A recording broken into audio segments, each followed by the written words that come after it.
The alien trainees stood in a perfectly aligned formation, their eyes scanning the simulation room with sharp focus, every instinct telling them this would be another standard test. Yet the tension in the air felt different. The hum of the machinery around them vibrated in their bones, a strange dissonance in the otherwise perfect environment. They had been through dozens of simulations, but this was something else, something unfamiliar. They could not place it, but it was there just below the surface of their consciousness. As the simulation began, and the lights dimmed, the rumbling growl from the shadows cut through the silence. Each trainee instinctively tensed their muscles, bracing themselves as they had been taught for every possible scenario. But nothing could have prepared them for what emerged from the darkness. The creature was like nothing they had encountered before. It was a monstrous thing, larger than any known predator, its body rippling with muscle, its eyes glowing like molten lava, a creature born from nightmares. Its skin was a dark, leathery texture covered in scales that shimmered ominously as it stepped into the room. With a low guttural roar that sent tremors through the walls, the alien trainees stood frozen. They had faced threats before, battled dangerous enemies. But this was a different kind of terror. The beast wasn't simply dangerous, it was primal, untamed, and it radiated a raw power that was almost suffocating. For a moment, the trainees could do nothing but stare at it as it advanced slowly towards them, its footsteps sending heavy vibrations through the floor. Each step felt like the heartbeat of a dying world. They had trained to be strong, to fight through fear. But this was something else. Their minds raced as the beast's presence seemed to tear through their mental conditioning. Their advanced technology couldn't fight this. It couldn't protect them from this thing. It was like a living force of nature, a reminder of the ancient creatures from the dark corners of the universe that had no concept of mercy or restraint. The creature's massive form blocked out the light, casting a long shadow that stretched across the room as it loomed over them, its breath hot and foul. Each exhale sent a wave of heat and tension through the trainees' bodies. They tried to act, they tried to command their limbs to move, but their bodies refused to respond. Their training, their skills, their mind were all useless in the face of this beast. Fear gripped them tighter than any force they had ever encountered. It wasn't just fear of death. It was fear of helplessness, of being so small in the presence of something so overwhelmingly powerful. They were no longer the confident soldiers they had been trained to be. They were prey. The fear was everywhere, in the air, in their hearts, in the very room. The trainees could feel their pulses racing, their breaths quickening. They were paralyzed, locked in place, unable to move as the beast's claws scraped across the floor, sending sparks into the air. The creature's eyes flickered with hunger as it surveyed its targets. The alien squad knew it had been selected for this challenge because of their strength, because they could endure. But this was a test of something else. This was a test of survival itself, a test of facing down the unstoppable force of nature that none of them could predict or control. And in that moment they realized they were no longer in control, they were no longer in charge. They were utterly powerless against the thing standing before them. The fear that gripped the trainees was unlike anything they had ever felt before. Each alien species present had been taught to overcome their primal instincts, to stand tall in the face of danger. Yet here, they were utterly paralyzed by something far beyond their comprehension. The beast's eyes gleamed like molten lava, scanning each of them with a cold disinterest, as if it already knew their weakness, as if it was waiting for them to break first.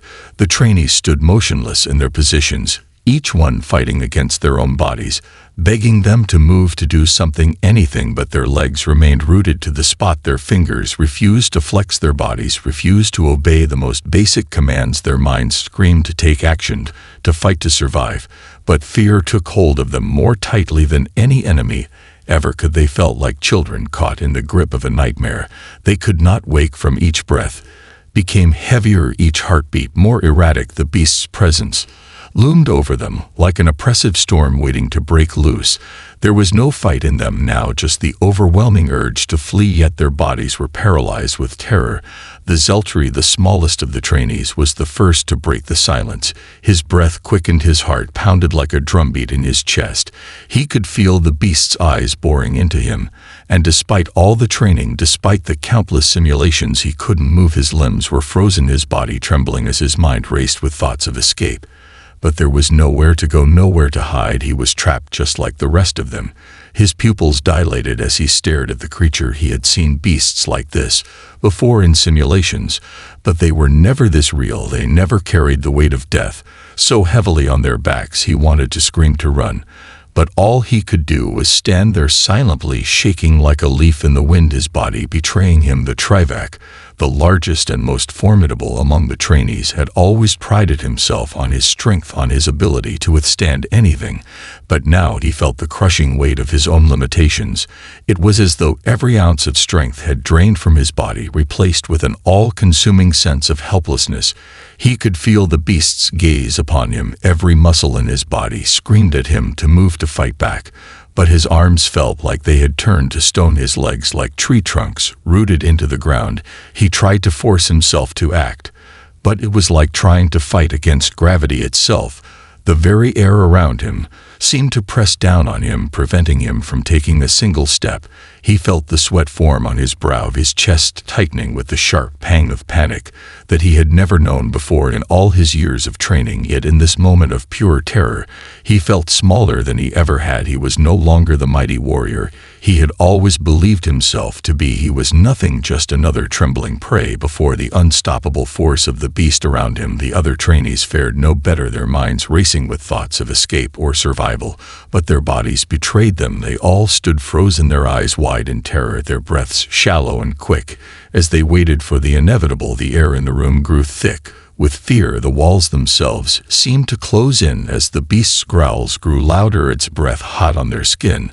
The trainees could feel the weight of the creature's approach. They could feel the ground tremble with every step. They could hear the low rumble in their chests, as if their very souls were being tested. Yet despite all of this, no one could move, no one could act. The beast was so close now, its massive form towering above them, each exhale sending waves of heat across their faces. The creature's teeth gleamed like knives, its claws scraping against the floor with a sound that could shatter steel.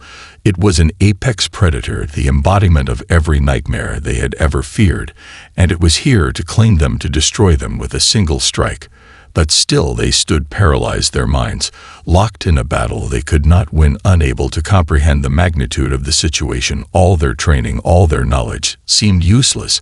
Now the beast was too great, too powerful, and they were nothing more than prey awaiting the final blow. Above the trainees in the observation room, the human instructor stood watching the scene unfold on the holographic display, his face expressionless as the alien trainees struggled beneath the weight of their fear.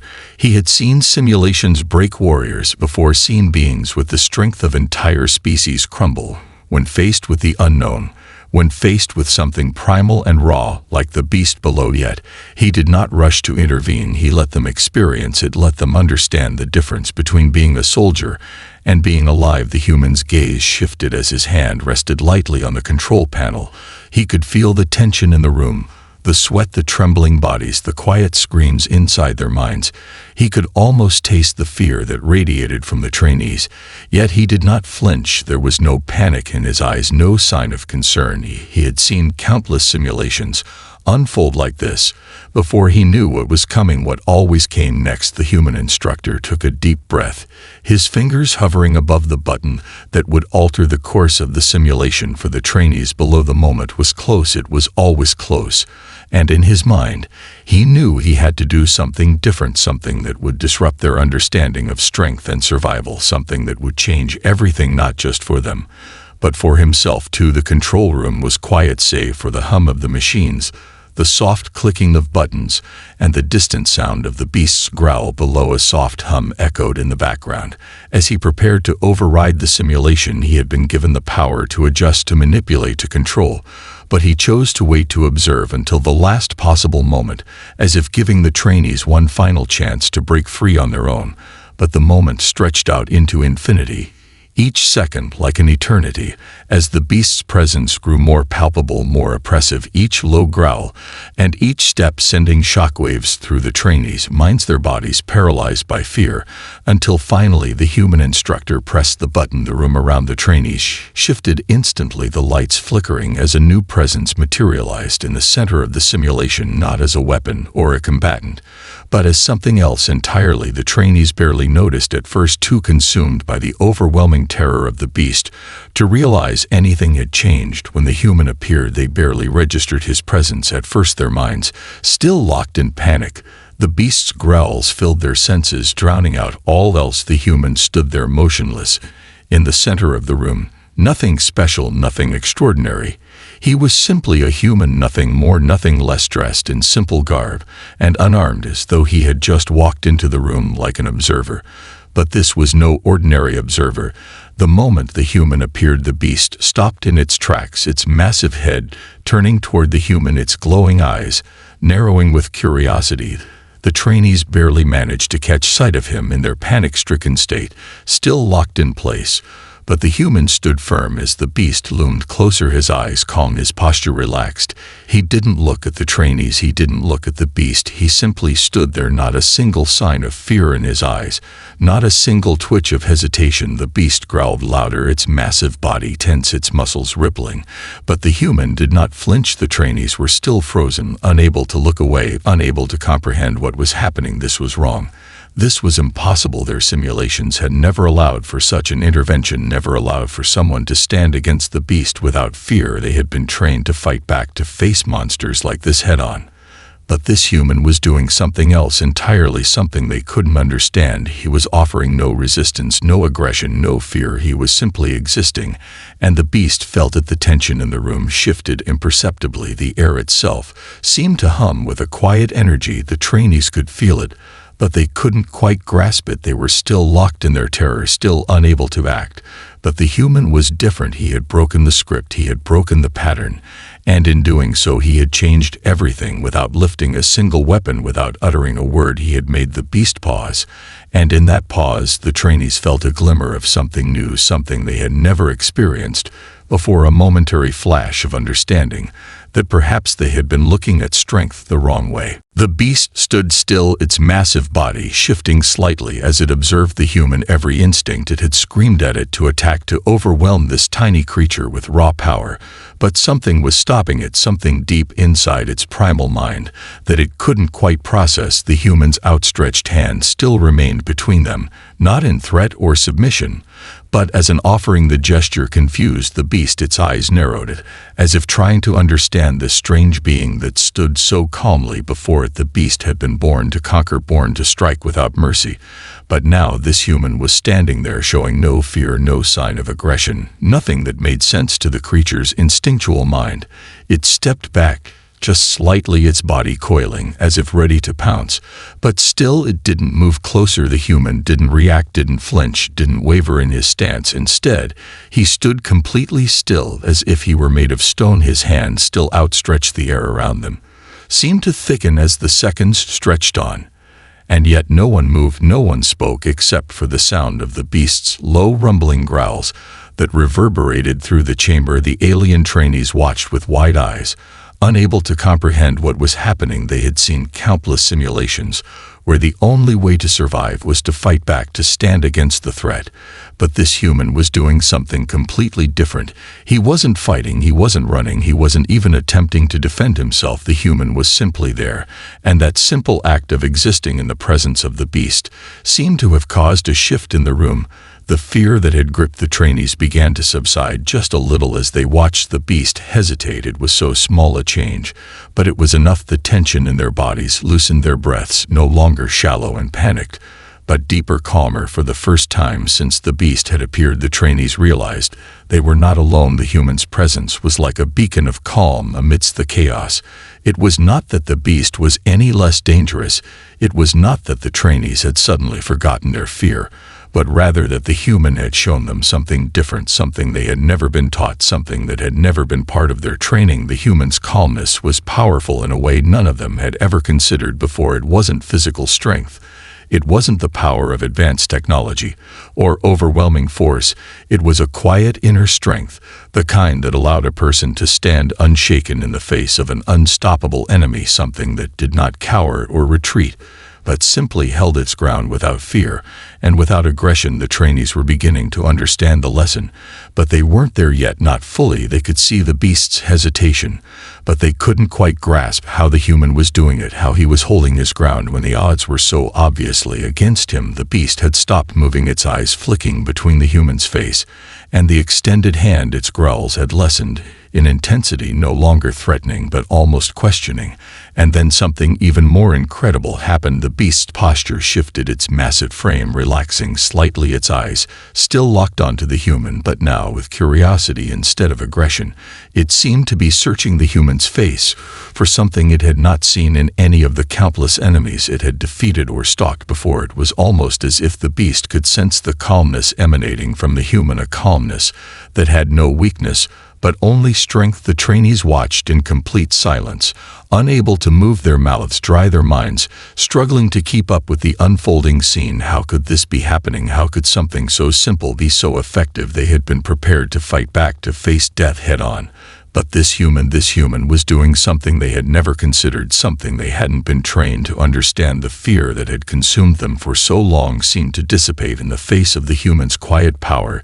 They began to question everything they had been taught, everything they had known about strength and survival. For the first time they wondered if there was a different way to fight back, one that didn't involve destruction, one that didn't rely on brute force or violence, one that involved nothing but understanding and the power to stay calm in the face of the unknown. The air in the room shifted like a sudden breeze rolling through a still forest. The trainees could feel it, they could sense it, but none of them could name it. The beast's growls had softened now. They were almost like low hums. Its enormous body relaxed slightly. The creature no longer seemed like the apex predator it had been moments ago, but something far more complex, a being unsure of itself for the first time in its life. The human continued to stand unmovable in the center of the room, his hand still extended, his gaze unwavering, locked onto the beast. But he didn't push forward, he didn't act like he was trying to control the situation. Instead, he simply allowed the moment to unfold naturally. His presence alone shifted the atmosphere. The trainees no longer felt the suffocating fear that had gripped them before. They no longer felt trapped. They were still afraid of the beast, of course, but there was a strange sense of hope that had replaced the terror.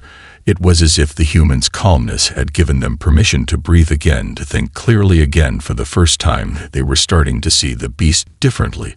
It was no longer a terrifying monster. It was just a creature confused by something it had never encountered before, just like them.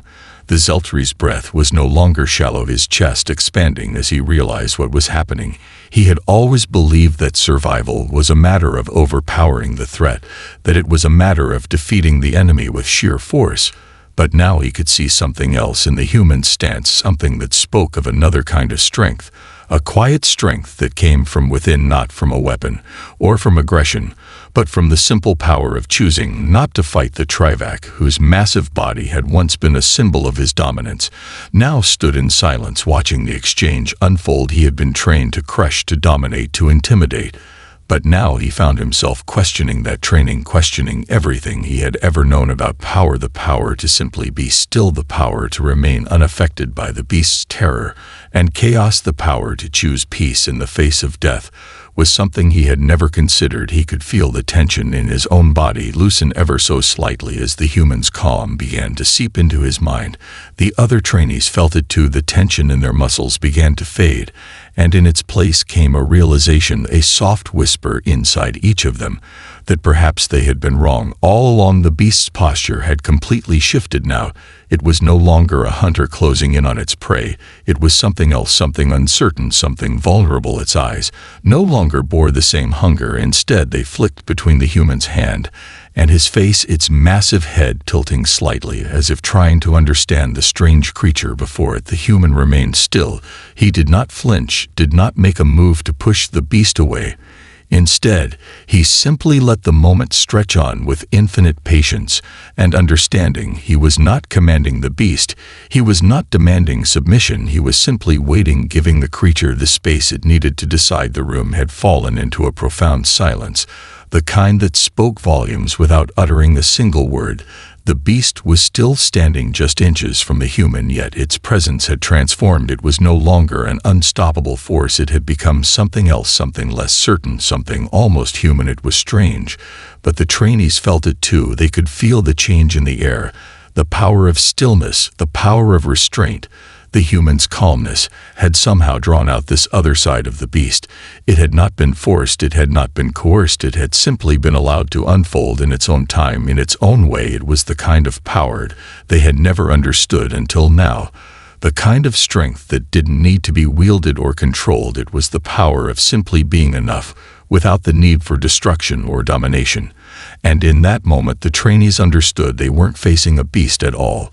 They were facing an opportunity, the opportunity to choose a different path, to break free of the cycle of violence, to become something greater than they had ever imagined. The room was heavy with silence. The only sound was the rhythmic breathing of the trainees as they watched the human and the beast, locked in a strange standoff.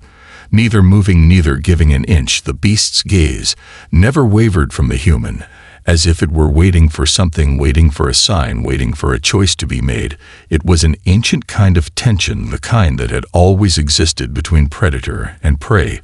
But now something had shifted. The lines had blurred. The distinction between the two had become impossible to see. The trainees could feel the weight of the moment pressing down on them.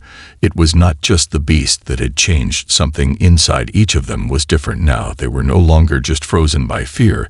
They were frozen by the weight of their own realization. They had been taught that power came from overcoming, that survival was about dominating the enemy, but now they were learning that there was another path, one that didn't rely on violence, on destruction, on force. The human had shown them that power could come from restraint, from choosing not to fight, to simply stand still in the face of overwhelming threat. They had never known such a thing was possible. They had never been shown that strength could be silent, that strength could be kind in a way that didn't compromise who you were or what you stood for. In the silence, the human stillness became louder. The trainees could feel the power of his presence radiating out to them, each of them feeling it in different ways, but all of them feeling it deeply. The Zeltri's wide eyes narrowed as the full weight of what was happening hit him. He had always been told that the key to survival was to fight back, no matter what. That in a situation like this, there could be no hesitation, no mercy. But now he was seeing something that contradicted everything he had ever believed. It was as if a door had opened inside of him, and he saw a world beyond his training, a world where kindness could be the answer, where survival did not have to come at the cost of destruction. The Trevak stood motionless, his immense form blocking out the light, as he watched the human and the beast, as if seeing them for the first time. His mind raced as the idea began to settle into his consciousness. This was not just about surviving anymore. It was about understanding something bigger than his own strength, than his own power. He had always believed his sheer size and force were enough, but now he was beginning to see that perhaps true strength lay in something else entirely. The beast shifted again, its large body moving in slow, deliberate motions as it considered the human with something akin to curiosity.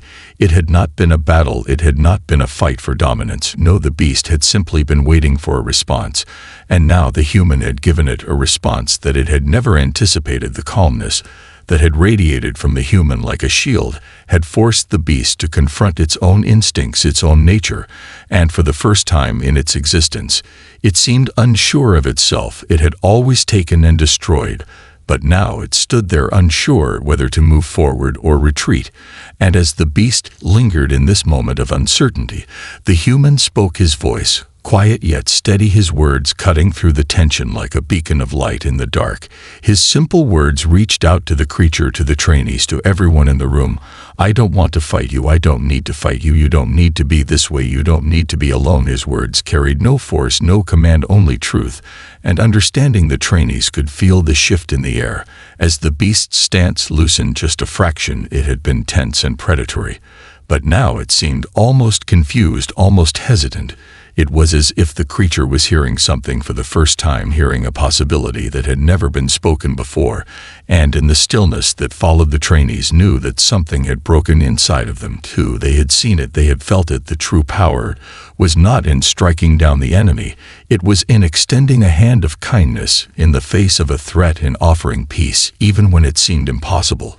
And in doing so, they realized the beast had not been the only one who needed to choose. They too had a choice to make, to continue living by the rules of combat, or to step into a new reality, one where strength was measured not by destruction, but by the willingness to break the cycle of violence. The beast took a hesitant step back. Its massive form loomed over the human, but its eyes had softened ever so slightly. Its muscles no longer coiled for an attack, but rather trembling with uncertainty. The air in the room had changed. The tension had shifted to something far less defined, something not driven by fear, but by the raw vulnerability of an encounter that had never been seen before. The human had done something no one had expected. He had shown the beast a way out without ever raising a weapon or speaking in commands. He had offered the creature something it had never known, a chance to be something other than a predator, something other than what its instincts had taught it to be. The trainees stood in awe. Now they had witnessed something they had never imagined possible. The world of combat, the world of fight or flight, had just collided with a force they had no context for. They had always been trained to act with speed and force to eliminate the threat before it could eliminate them. But now they saw the truth that there was power in restraint. There was power in choosing a different path. It was a choice that no one had considered before, a choice that opened up an entirely new reality. The Zeltri's heart raced. His mind still struggling to catch up with the moment. He had always believed that the only way to survive was to overpower an enemy with speed and precision, to take the first strike before the enemy could react. But now he saw the danger of that mindset. He saw how the beast had hesitated because the human had not acted in anger, but in peace, and the beast had responded to that peace. The creature's instincts had not been erased. They had simply been allowed to exist without the need to destroy. The Trivac, whose mind had always been focused on dominance, now found himself thinking of something new, a concept he had never encountered. The human had shown him that there was strength in stillness, strength in holding back, strength in choosing not to fight even when you had the power to destroy. He felt a deep sense of awe and gratitude for the lesson this human had given them, not just in survival, but in living with honor. The other trainees stood in quiet reflection, each of them now facing their own internal battle. Had they been wrong all along? Had they been so focused on power and victory that they had missed the truth right in front of them? The human instructor still stood in the center of the room, his hand slowly lowering as the beast took another step back, this time not in retreat, but in recognition. The tension in the room began to dissipate as the beast's massive body relaxed even further. The human had not forced it to submit. He had not demanded anything from it. He had simply been present. And in that presence, the beast had found something new, something it had never known, the possibility of choice, of change. The beast's eyes flickered as if understanding the human's gesture. Its deep rumble softened into something almost gentle. The air was still now. The growls and roars were gone, replaced with an almost calm, quiet understanding. The trainees watched in silence as the beast turned its massive body away from the human and the other trainees, its eyes one last time locking with the humans before it began to retreat back into the shadows. From where it had come, it moved slowly but with purpose, and the trainees realized something they had never thought possible. The beast was leaving, not because it was defeated, but because it had chosen to leave, because it had found something in the human's presence that had made it turn away from violence for the first time in its existence. The creature had chosen peace. The room was still, the hum of the simulation technology, the only sound breaking the silence. The human stood quietly, his body relaxed, no signs of exhaustion or fear, just calm and clarity. The trainees felt a sense of awe and wonder ripple through them as they came to terms with what had just happened. They had learned more in that moment than in all the years of combat training they had ever received. They had learned that strength was not about domination. It was not about fear or violence. It was about choice, about the ability to step back from the cycle of destruction and offer something new. They had learned that peace was not weakness. It was not submission. It was the greatest strength of all in that moment. The trainees knew that their training had not prepared them for this, that there was no algorithm, no simulation that could teach them the lesson they had just witnessed. But it didn't matter anymore, because they were no longer the same. They had seen the truth, and the truth had broken them free. They would never see the world the same way again.